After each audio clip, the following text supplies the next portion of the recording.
ಮಂಡ್ಯದಲ್ಲಿ ಬೆಳ್ಳಂಬೆಳಗ್ಗೆ ಎಸಿಬಿ ಅಧಿಕಾರಿಗಳು ಫೀಲ್ಡ್ಗಿಳಿದಿದ್ದಾರೆ. ಮಂಡ್ಯದ ಪಿಡಬ್ಲ್ಯೂಡಿ ಅಧಿಕಾರಿಯೊಬ್ಬರ ಮನೆ ಮೇಲೆ ಎಸಿಬಿ ಅಧಿಕಾರಿಗಳು ದಾಳಿಯನ್ನ ನಡೆಸಿದ್ದಾರೆ. ಪಿಡಬ್ಲ್ಯೂಡಿ ಅಧಿಕಾರಿಯಾದಂತಹ ಕಾಳೇಗೌಡ ನಿವಾಸದ ಮೇಲೆ ಎಸಿಬಿ ರೇಡ್ ಮಾಡಿದಂತಹ ಮಾಹಿತಿ ಲಭ್ಯವಾಗ್ತಾ ಇದೆ. ನಗರದ ವಿಶ್ವೇಶ್ವರಯ್ಯ ಬಡಾವಣೆಯಲ್ಲಿರೋ ಅವರ ನಿವಾಸದ ಮೇಲೆ ಎಸಿಬಿ ಅಧಿಕಾರಿಗಳು ದಾಳಿಯನ್ನ ನಡೆಸಿದ್ದು ದಾಖಲೆಗಳ ಪರಿಶೀಲನೆಯನ್ನ ನಡೆಸುತ್ತಿದ್ದಾರೆ. ಮಾರಗೌಡನಹಳ್ಳಿ ಬಳಿ ಪತ್ನಿಯ ನಿವಾಸದ ಮೇಲೆಯೂ ಎಸಿಬಿ ಅಧಿಕಾರಿಗಳು ದಾಳಿ ಮಾಡಿದ್ದಾರೆ ಅನ್ನುವಂತಹ ಮಾಹಿತಿ ಕೂಡ ಲಭ್ಯವಾಗ್ತಾ ಇದೆ.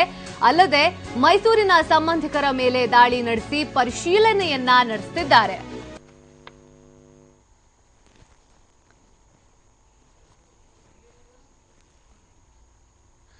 ಮಂಡ್ಯದಲ್ಲಿ ಬೆಳ್ಳಂಬೆಳಗ್ಗೆ ಎಸಿಬಿ ಅಧಿಕಾರಿಗಳು ಫೀಲ್ಡ್ಗಿಳಿದುವಂತಹ ಮಾಹಿತಿ ಲಭ್ಯವಾಗ್ತಾ ಇದೆ. ಮಂಡ್ಯದ ಪಿಡಬ್ಲ್ಯೂಡಿ ಅಧಿಕಾರಿಯೊಬ್ಬರ ಮೇಲೆ, ಅವರ ಮನೆಯ ಮೇಲೆ ಎಸಿಬಿ ಅಧಿಕಾರಿಗಳು ರೇಡ್ ನಡೆಸಿರುವಂತದ್ದು. ಪಿಡಬ್ಲ್ಯೂಡಿ ಅಧಿಕಾರಿಯಾಗಿರುವಂತಹ ಕಾಳೇಗೌಡ ಅವರ ಮನೆಯ ಮೇಲೆ ಎಸಿಬಿ ಅಧಿಕಾರಿಗಳು ದಾಳಿ ನಡೆಸಿದ್ದಾರೆ.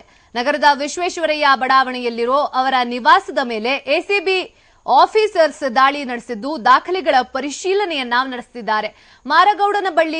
ಮಾರಗೌಡನಹಳ್ಳಿ ಬಳಿ ಇರುವಂತಹ ಕಾಳೇಗೌಡ ಅವರ ಪತ್ನಿಯ ನಿವಾಸದ ಮೇಲೆಯೂ ಎಸಿಬಿ ಅಧಿಕಾರಿಗಳು ದಾಳಿಯನ್ನ ನಡೆಸಿದ್ದು ಅವರ ಸಂಬಂಧಿಕರಾದಂತಹ ಮೈಸೂರಿನಲ್ಲಿ ಸಂಬಂಧಿಕರ ಮನೆಯ ಮೇಲೆ ಕೂಡ ದಾಳಿ ನಡೆಸಿ ಪರಿಶೀಲನೆಯನ್ನ ನಡೆಸುತ್ತಿದ್ದಾರೆ ಅನ್ನುವಂತಹ ಮೇಜರ್ ಅಪ್ಡೇಟ್ ಇದೀಗ ಲಭ್ಯವಾಗಿರುವಂತದ್ದು.